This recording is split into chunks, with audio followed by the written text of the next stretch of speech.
zarabuze nta nabashoboye kwashika ngaha ngo bagutabarize nabashoboye kuntabariza ni mwebwe nyene ubwa mbere mwe mushoboye gushika ngaha twe abantu ba mbere tushitse ngaha ego mbayeho nabi cyane nta kintu na kimwe mvise gishobora kumfasha mbayeho nabi mvise muri umunanje yamuremye yari kumfasha kandi akangwaza yarapfuye baramurashe Imana yarandongoye mu mutima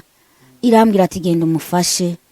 kuko nta umuntu nabona numwe yariko amufasha ndakengurukiye cyane nyakubahwa mukuru w'igihugu Evariste Ndayishimiye Imana imugirire neza imuhezagire cyane ko batashoboye guca baguta hanze ukubera umerewe nabi ego cyane kuko n'umunyarukundo Imana imugirire neza imuhezagire kandi muzigamire umuryango wiwe yego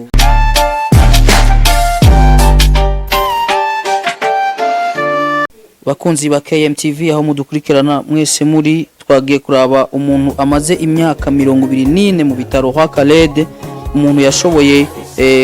kugira agwa mu bagizi ba nabi abasuma barabateye aho yabana bene wabo hama barabica abo bavukana bose hama we baragerageza kwiruka baca baramurasa amasasu menshi yo mu giti cy'umugongo atobekeranya mu mukondo urana amaguru yiwe yaramaze kubora imyaka 24 ni imyaka myinshi cyane umuntu ari ku musego twashoboye kuhashika nkino mbonesha kure yitaho abene gihugu muri rusangi igashikaho abagogwa bari kugira ngo ijwi ryabo rishikumbure rishike kure abagira neza abadafisa babo abagira neza bashobora kubashikako uyu numwe yitwa Fredina yinjiye muri bino bitaro bya kwa Kalede afise imyaka 19 akaba hamaze imyaka 24 mu bitaro twamushitseho twumve mbega byagenze gute kugira ngo ashobore kutubwira uko byagenze adushikirize neza na neza atubwire n'ikintu abona yosaba abarundi n'uburundi n'ababishoboye bose turagize yamo mwaramutse neza witwa nde Bigirimana Fredina twe tumaze kumva ko maze imyaka 24 ngaha muri kwa Kalede byaradutangaje hama turavuga ati reka twashike uwo muntu kumbure yarabuze abamutabariza tushobore gutabaza abantu bose bo bishobora kugira bashobore kuza kugufasha Fredina mbega igihe bakurasa hari mu 90 na kanga hari kera mu 99 mu 2000 niho bangi niho waza kwa muganga ngo mu 99 no kuvuga imyaka 24 irarangiye uri ngaha muri bino bitaro yego cyane mbega kuva ico gihe ntabagira neza baragushika ko ngo bakujane kubagisha nukuri ntabagira neza baranshika ko ngo banjane kumbagisha kuko gushika muri Kenya bari basavye miliyoni 38 izo zasuye kubura izo zarabuze nta nabashoboye kwashika ngaha ngo bagutabarize nabashoboye kuntabariza ni mwebwe nyene ubwa mbere mwe mushoboye gushika ngaha abantu ba mbere tushitse ngaha ego reka tubanze dushimira imbere ya vyose Imana mushobora vyose yadushoboye kudushikana ngaha kumubona Fredina bantu mwese muko muradukurikirana birababaje cyane kubona umunyagihugu cyangwa umwene gihugu bivana naho muherereye ashobora kuraswa akamara imyaka 24 mu bitaro kubera yabuze uburyo bwo kwivuza ariko twongera dushimira na leta ishoboye kuguhereza naho burashira umusaye muri bino bitaro kuko ibi ni bitaro vya leta Freddy yego me ni bitaro vya leta ndakengurukiye cyane nyakubahwa mukuru w'igihugu Evariste Ndayishimiye Imana imugirire neza imuhezagire cyane ko batashoboye guca baguta hanze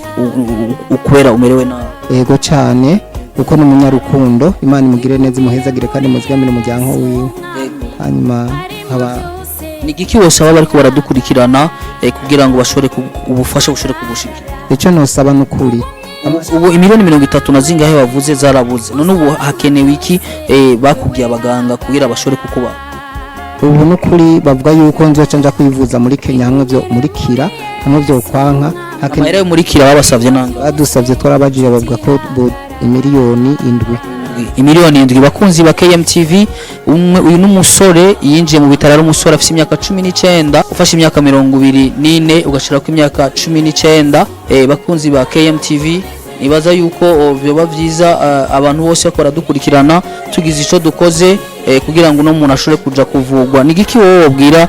abagira neza amashengero amadini amashira hamwe kugira ngo bashobore kuza kugufasha icyo nobwira amashengero nkabwira na leta nkabwira n'amadini yose nuko abafise imitima y'ikugongo bomfasha bakagira bakanshika ko kandi bakandihira ayo mafaranga kugira ngo nshobore kuja wagisha nanje murikira nongere ngarure ubuzima nk'abandi nongere nicare kuko sinshobora kwicara kandi njyama mu mukoyo umwanya wose bama bariko baramesera. Turabibona abakunzi ba KMTV ari mwisonde turabona n'igitoboro kiri iruhande mu nda musi y'umukondo naco nyine atubwiye ngo kiraca mu mukoyo kubera hatobotse. Yego cyane haratobotse. Urumva byose ubikorera ngaha? Byose ndabikorera ngaha nta kintu na kimwe nshobora kwishoboza na kimwe byose biza aho nyene bica munsi y'umukono. Mbega iyo myaka 24 ucubaho gutega Fredy nako twumvise ko nta muryango no mufise ugufungura agasabuni bica bigenda gute? Nukuri mbayeho nabi cyane nta kintu na kimwe mvise gishobora kumfasha mbayeho nabi mvise unafise muri umunanje yamuremye yari kumfasha kandi akangwaza yarapfuye baramurashe nari mfise mukuru wanje yitwa muri Masange nawe nyene yapfuye baramurashe ubu ndagaragara n'ukuri ndi ngaho nsenga Imana gusa yonyene akabari yimfasha kangaburira. N'abavyeyi baba barapfuye? Abavyeyi banje ntabo mfise baritavye Imana ubu ni jenyene n'ukuri ntabo mfise pe. Ego uyu n'umugogwa gwariye mu bitaro kwa Khaled aho atancuti nta mugenzi afise amuraba muravyumva naho yo bafise umugenzi mu myaka 24 uri mu bitaro abantu baba bamaze kuruha gose mu mutwe. Reka dutabarize uno muntu ubona kano ka video ashore kuga partage n'abandi kugira ngo ubuno butumwa bugere kure. Wowe wumva ko ukomeye uko ratambuka mu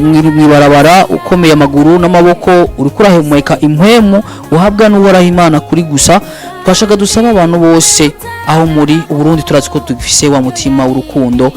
tutaravye hirya no hino isorosoro igwiri yija yaduhaye nimero ya Mikashi yuko hozaraja ko atwo dufaranga kugira ngo ashobore kuvuzwa. Reka dushimire uwashoboye kuturungika kuri kino gikorwa nyene KMTV Imana muhezagire mu rugo gwiwe abiwe n'umuryango we wose aho bari uhoraho abahezagire suko wewe yarashoboye cyane kurusha abandi barundi bose ariko ashoboye gutera intambwe aturungika kuri kino gikorwa natwe ntitari tuzi ko dusanga bimeze gutya. Murabona ko amaguru yiwe yamaze kubora uno mugogwa agorewe hano Fredy yararashwe araraswa n'abasuma akaba amaze imyaka 24 ari hano ku musego muri kwa Khaled amaguru ye yaramaze kubora.